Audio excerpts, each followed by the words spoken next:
नमस्कार मित्रों, स्वागत है हमारे YouTube चैनल पर।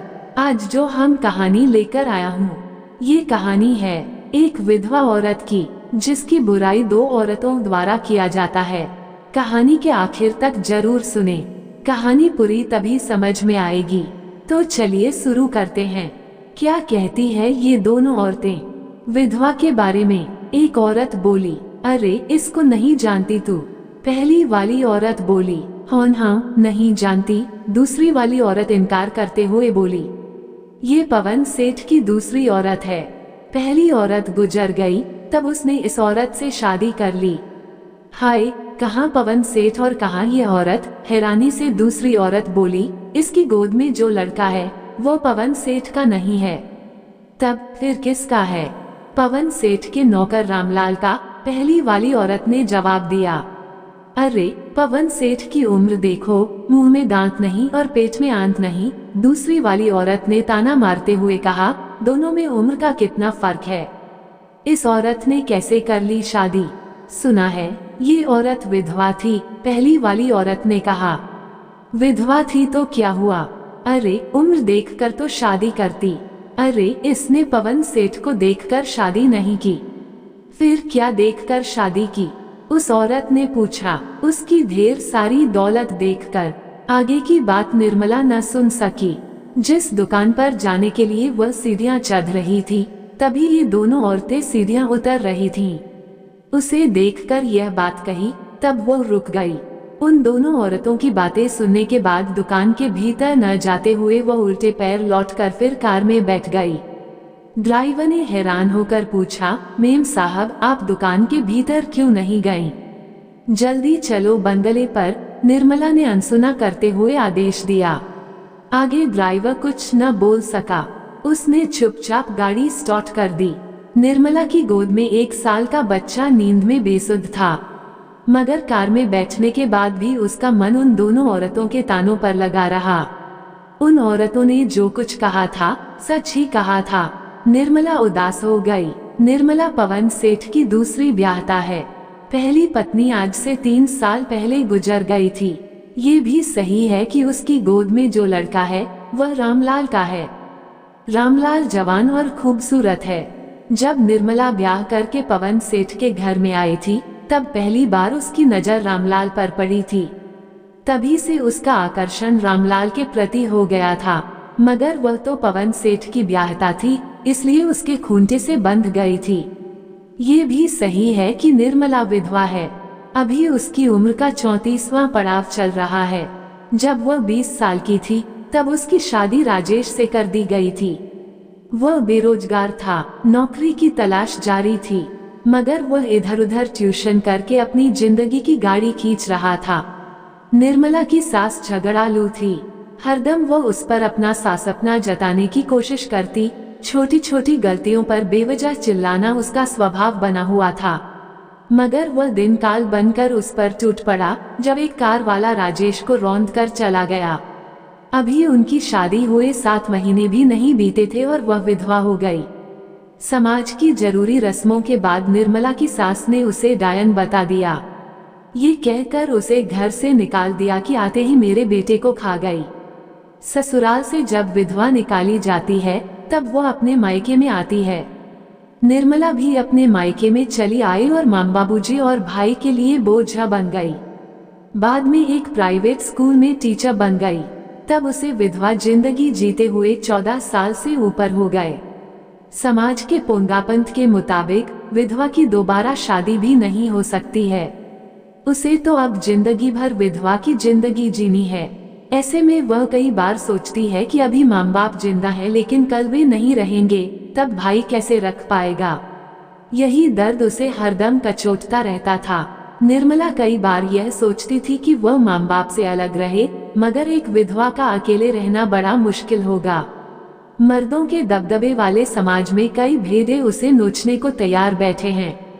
कई वहशी मर्दों की निगाहें अब भी उस पर गड़ी रहती हैं। माँ और बाबूजी भी उसे देखकर चिंतित हैं। ऐसी कोई बात नहीं है कि सिर्फ वही अपने बारे में सोचती है। माँ और बाबूजी भी सोचते हैं कि निर्मला की जिंदगी कैसे कटेगी। वे खुद भी चाहते थे कि निर्मला की दोबारा शादी हो जाए, मगर समाज की बैरियों से वे भी बंधे हुए थे। इसी कश्मकश में समाज के कुछ ठेकेदार पवन सेठ का रिश्ता लेकर निर्मला के बाबूजी के पास आ गए। बाबूजी को मालूम था कि पवन सेठ बहुत पैसे वाला है। उसका बड़ा भाई मनोहर सेठ के नाम से मशहूर है, मगर दोनों भाइयों के बीच 30 साल पहले ही घर की जायदाद को लेकर रिश्ता खत्म हो गया था। आज तक दोनों के बीच बोलचाल बंद है। बाबूजी यह भी जानते थे कि पवन सेठ 64 साल के ऊपर है। ये बेमेल गठबंधन कैसे होगा? तब समाज के ठेकेदारों ने एक ही बात बाबूजी को समझाने की कोशिश की थी कि यह निर्मला की जिंदगी का सवाल है। पवन सेठ के साथ वो खुश रहेगी। तब बाबूजी ने सवाल उठाया था कि पवन सेठ नदी किनारे खड़ा वक्त ऊंट है कि कब बहाव में बह जाए, फिर निर्मला विधवा की विधवा रह जाएगी।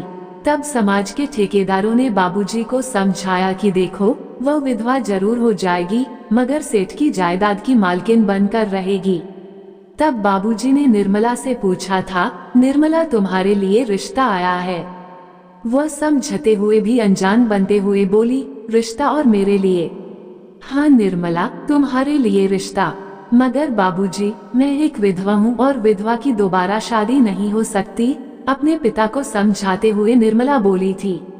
हाँ, नहीं हो सकती है, मैं जानता हूँ, मगर जब सोचता हूँ कि तुम ये लंबी उम्र कैसे काटोगी, तो डर जाता हूँ। जैसे कोई दूसरी विधवा काटती है, वैसे ही काटूंगी बाबूजी। निर्मला ने जब ये बात कही, तब बाबूजी सोच विचार में पड़ गए थे। तब निर्मला खुद ही बोली थी, मगर बाबूजी, मैं आपकी भावनाओं को भी अच्छी तरह समझती हूँ। आप बूढ़े पवन सेठ के साथ मेरा ब्याह करना चाहते हैं। हाँ बेटी, वहाँ तेरी जिंदगी अच्छी तरह कट जाएगी और विधवा की जिंदगी से छुटकारा भी मिल जाएगा, बोलकर बाबूजी ने अपने मन की सारी बात कह डाली थी। तब वो भी सहमति देते हुए बोली थी, बाबूजी, आप किसी तरह की चिंता मत करें, मैं यह शादी करने के लिए तैयार हूँ। ये सुनकर बाबूजी का चेहरा खिल गया था। फिर पवन सेठ के साथ निर्मला की बेमेल शादी हो गई। निर्मला पवन सेठ के बंगले में आ गई थी। दुकान के नौकर अलग, घर के नौकर अलग थे। घर का नौकर रामलाल 20 साल का गबरू जवान था, बाकी तो वहाँ अधेड़ औरतें थीं। जब पवन सेठ के साथ निर्मला हमबिस्तर होती थी, वह बहुत जल्दी ठंडा पड़ जाता था। राजेश के साथ जो रातें गुजारी थी, पवन सेठ के साथ वैसा मजा नहीं मिलता था। पवन सेठ ने कई बार उससे कहा था, निर्मला, तुम मेरी दूसरी पत्नी हो, उम्र में बेटी के बराबर हो। अगर मेरी पहली पत्नी से कोई औलाद होती, तब वह तुम्हारी उम्र के बराबर होती। मैं तुझ से औलाद की आस रखता हूँ, तुम मुझे एक औलाद दे दो। औलाद देना मेरे अकेले के हाथ में नहीं है, निर्मला अपनी बात रखते हुए बोली, मगर मैं देख रही हूँ। क्या देख रही हो? उसे रुकते देख पवन सेठ ने पूछा। हमारी शादी के 6 महीने हो गए हैं, मगर जितना जोश पैदा होता, वो पल भर में खत्म हो जाता है। अब मैं उम्र की ढलान पर हूँ, फिर भी औलाद चाहता हूँ। पवन सेठ की आंखों का इशारा वह समझा गई। तब उसने नौकर रामलाल से बातचीत करना शुरू किया। निर्मला उसे बार बार किसी बहाने अपने कमरे में बुलाती, आंखों में हवस लाती। कभी वह अपना आंचल गिराती, कभी ब्लाउज का ऊपरी बटन खोल देती, तो कभी पेटीकोट जांघों तक चढ़ा लेती।